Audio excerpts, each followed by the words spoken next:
Well, good morning. I'd like to share a few thoughts on John 8 this morning. I'm just going to be looking at the Adulterous pericope. That's the story of the adulterous woman. And actually, I like to call it the Adulterous Pharisees. All right? Because actually, I think that's what it's really all about. And in the passage, it's a rather strange sort of a pericope, but it does seem to fit, in my personal opinion, even though there are some doubts about it being part of the original manuscript. Now, usually it's thought of as being about how Jesus shows mercy to this woman who's been caught in adultery. Actually, I think it's about how he shows mercy to the Pharisees, or to the authorities who have bought this woman.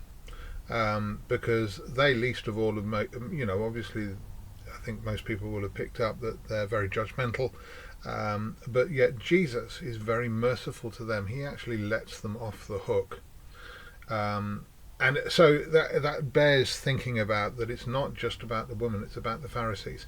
We often think of this and other confrontations like this and like, oh yeah, Jesus beat the Pharisees, but actually Jesus was trying to win them.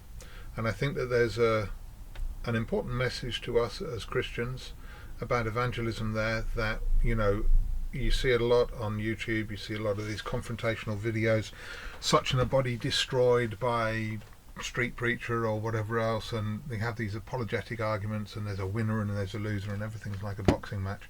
Actually, that's very unhealthy. There may be a place for it, but really what we should be trying to do is win people over and bring people to Christ. So that, debate is part of that. That's not to be belittled.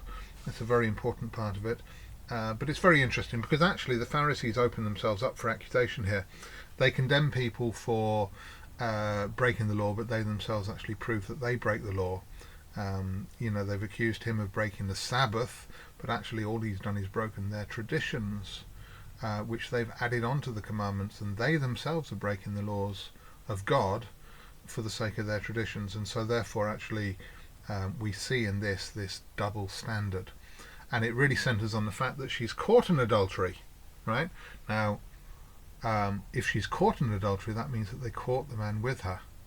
Okay, now the law which they're talking about, that Moses commanded us to stone such women, actually the law is Leviticus 20 verse 10, where it commands that both the man and the woman should be stoned as adulterers. Right? So here's the problem: if they're keeping the law, why haven't they brought the man and the woman before Jesus to have them both condemned? So there's this big question: what was Jesus writing on the ground? This is the only example, by the way, of Jesus writing, and he wrote with his finger on the ground. Now actually that sounds a little bit like an echo of the way that the Ten Commandments were given to Moses, in that they were written with the finger of God in stone, and so here he is writing in the dust.